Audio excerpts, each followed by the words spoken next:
All right, guys.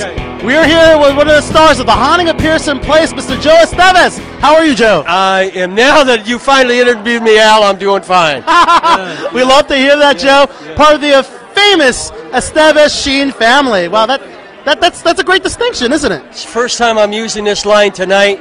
I must again get that sheen off my face. Okay. Is it better now? Okay. I've shot movies on that camera.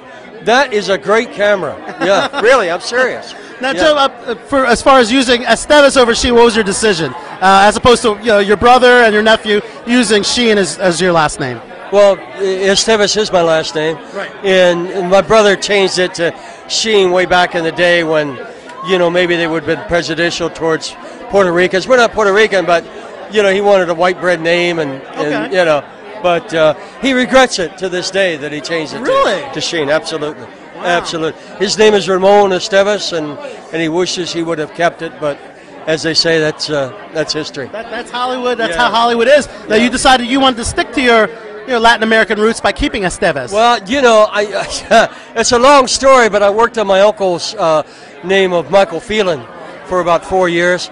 And then I came to my senses. I said, what am I doing this for? As much as he was a very famous Irish actor.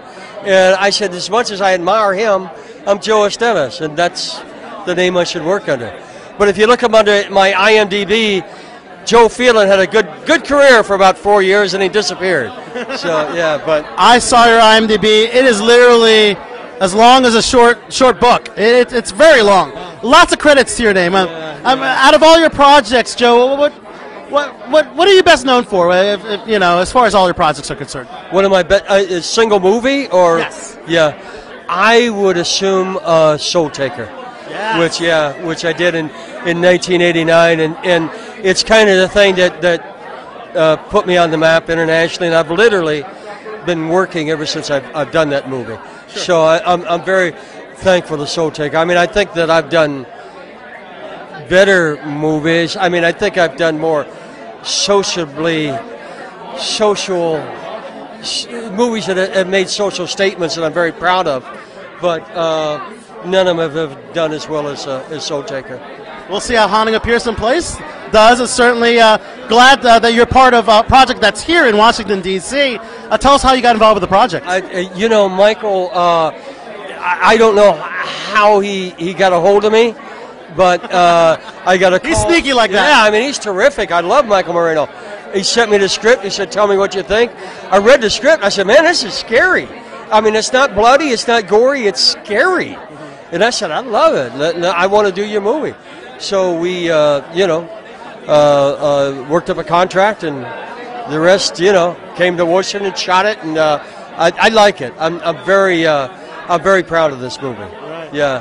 I hope it does very well for Michael. It's a movie like this should do very well, but a lot of movies they put twice as much money, sometimes three times as much money. This is very true. In the prints and advertising P&R than they do in the actual making of the movie. Mike is trying to make this happen by word of mouth. Oh, can I say this? I got a movie opening in late January. Okay, let's talk about it. It's called Doonby, and it's getting a national release. It'll be here in Washington in January. Please see this movie. It makes a social comment. It's a great movie. I'm incredibly proud of this work, and I'm proud of everybody that's in it. So I ask you, please step out and put down a few bucks and go see it. So you've certainly been to Washington, D.C. several times over your career, right? Not really, no. I was here doing the movie. Sure. And that's it. When I was in the Navy, and I'm terrific that we're here at the U.S. Memorial Theater, but when I was in the Navy, I was in and around this area, but never in Washington. So it's great. I love the city in spite of the politicians. I love the city, Although Martin has been here several times, your brother. Yeah, I think he's trying to get elected to some office or something, They finally said, okay, man, we'll let you play the president, okay? All right? And so, okay, so, yeah. But, now, I got to ask, did you watch the roast of Charlie Sheen? What were your thoughts? No, I didn't. I just, it's not, no, I didn't. I'll just leave it at that. Yeah, it's interesting that really none of the family came to attend that particular event from the Comedy Central, but I thought it was a lot really funny. I mean, can we ask your opinion and your thoughts of what Charlie is doing with his career right now, and as far as him leaving 2.5 Men? I just wanted to know your thoughts personally, as his uncle. Yeah, Charlie is sober, and he is focused.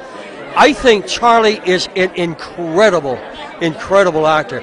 I wish that he could afford to do a Shakespeare on Broadway. I think he would be phenomenal. But I love the guy. I think as long as he stays straight, and he's going to, because he's turned a corner in his life. Yes. Full speed ahead, Charlie. Whatever you do, God bless you. I'm 100% behind you. With 2.5 Men, however he left his show, it was time to go. I think it was time to go. He was bored. It looked like the last couple of years he was on it. It was time for him to move on. Artistically, when you're being paid that much money, it's hard to turn it down. Sometimes, the pocketbook says yes, but no matter how much the pocketbook says yes, the spirit says, I can't do this no more. Oh, wow. The comedy really seems to be Charlie Sheen's niche, and he excels at it, and he's really good at it. He does, but he is an incredible dramatic actor. Incredible. And he could play comedy. I hate this term, but dramedies. I mean, Charlie is, he's still got the incredible looks. He's got the incredible talent. I tell you, there's a third act out there that Charlie, I think that we haven't seen the best of Charlie yet. And the Charlie that we're going to see is going to be a much more mature, a much more giving, a much more loving Charlie. But gotta ask, were you at least a little concerned during his, I guess it's kind of his fall from grace when he was on his, warlock routine and on the drug called Charlie Sheen? What were your thoughts during that time? I'll tell you, if you look back at the reviews that or the interviews that I get, I said, the kid's all right, man.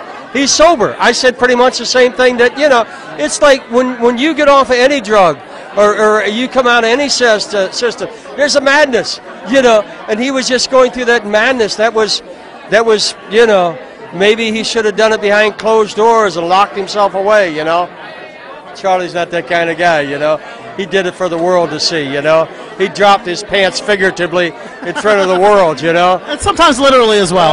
Well, but... the goddesses will test. Yeah. But I think that he's righted his ship, so to speak, and, it's full speed ahead. Yeah. Well, Joe, wow, lots of luck to you, Joe, and to your film career. Obviously, this is going to be a great film. I've worked with Mike before. We're looking forward to The Haunting of Pearson Place. Yeah, so am I. Yeah. I think it's going to be a big success, and stay tuned. There's going to be more. Hi, I'm Joe Estevez, and I want you to watch. Click on this. This guy's for real. Big Al.